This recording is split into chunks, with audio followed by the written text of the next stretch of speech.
കൊടുമുടിക്ക് മുകളിൽ വേറിട്ട ശിവരാത്രി ആഘോഷവുമായി ചിത്രകാരൻ. മഞ്ഞുകട്ടയിൽ 70 അടി വലുപ്പത്തിൽ മഹാദേവന്റെ പെയിന്റിംഗ് തീർത്ത യുവാവ്. ലേ ലഡാക്കിലെ കൈലാസ പർവ്വത താഴ്വരകളിൽ കൊടും തണുപ്പിൽ ഐസ് കട്ടയായി മാറിയ പ്രതലത്തിലാണ് പ്രശസ്ത ശില്പി ഡാവിഞ്ചി സുരേഷിന്റെ 98ാമത്തെ പെയിന്റിംഗ്. അവരുടെ കൂടി അനുമതിയോടുകൂടി തന്നെയാണ് നമ്മൾ ഈ ഒരു വർക്ക് ഇവിടെ മൊത്തം മിലിറ്ററി ഏരിയ ആയതുകൊണ്ട് പ്രത്യേക അനുമതി ഇല്ലാതെ ഇവിടെ ഒരു കാര്യം ചെയ്യാൻ പറ്റില്ല. ഡ്രോൺ ഉപയോഗിക്കാൻ പോലും സാധിക്കില്ല. അപ്പൊ അതുകൊണ്ട് നമുക്ക് ഈ ഒരു പ്രോഗ്രാം ചെയ്യാനായിട്ട് ഏറ്റവും കൂടുതൽ സഹായിച്ച ഒരാളുണ്ട്. അദ്ദേഹം കേണൽ അമിത് ഉപാധ്യായ എന്ന് പറയുന്ന, നമുക്ക് ഈ ലേ ലഡാക്കിൽ വന്ന് ഇങ്ങനെ ഒരു ചിത്രം ചെയ്യാനുള്ള ഒരു അനുമതി പത്രം കിട്ടണമല്ലോ, അതിന് ഏറ്റവും സഹായമായിട്ടുള്ള എൻ്റെ നാട്ടുകാരനായിട്ടുള്ള കൊടുങ്ങല്ലൂരുള്ള മേജർ ജനറൽ ഡോക്ടർ വിവേകാനന്ദൻ സാറാണ്. അദ്ദേഹം മുഖേനയാണ് ഇവിടുത്തെ പട്ടാളക്കാരുമായിട്ട് ബന്ധപ്പെട്ട് അതുപോലെ പോലീസുമായിട്ട് ബന്ധപ്പെട്ട് നമുക്ക് വേണ്ട അനുമതി പത്രങ്ങളെല്ലാം വാങ്ങിത്തത്.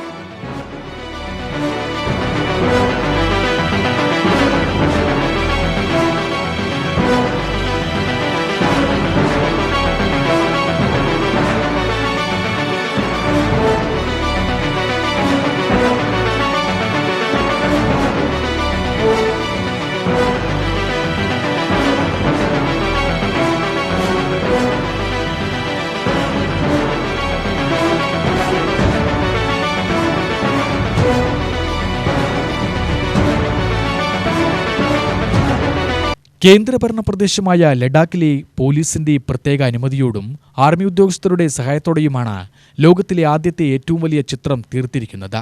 ഫെബ്രുവരി 9-നാണ് പുതിയ ദൗത്യവുമായി ഡാവിഞ്ചി സുരേഷും സംഘവും ലഡാക്കിലെത്തിയത്.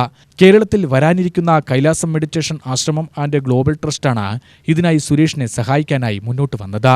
കൈലാസം ഗ്ലോബൽ ട്രസ്റ്റ് പ്രതിനിധി ആചാര്യ ആർ വിശ്വനാഥൻ, ക്യാമറമാൻ സിംബാദ്, സുരേഷിന്റെ മകൻ ഇന്ദ്രജിത്ത് ഡാവിഞ്ചി എന്നിവരാണ് ലഡാക്കിലേക്ക് യാത്രാസംഘത്തിൽ ഉണ്ടായിരുന്നത്. നിരവധി പരീക്ഷണങ്ങൾക്കൊടുവിൽ എമൽഷൻ സ്റ്റൈനറുകൾ ഉപയോഗിച്ച് -12 ഡിഗ്രി തണുത്ത കാലാവസ്ഥയിൽ ഐസ് കട്ടിയായി ഉറച്ചുകിടന്ന പ്രതലത്തിൽ 6 മണിക്കൂർ കൊണ്ട് ചിത്രം വരച്ചെടുത്തത്. സുരേഷിന്റെ വർഷങ്ങളായുള്ള ആഗ്രഹം നടത്താനായി കൊടുങ്ങല്ലൂരിലെ റിട്ടയർഡ് മേജർ ജനറൽ ഡോക്ടർ വിവേകാനന്ദനാണ് അനുമതി പത്രവും ആർമിയുടെ സഹായങ്ങളടക്കം ചെയ്തു കൊടുത്തത്. UTV news, Palakkad.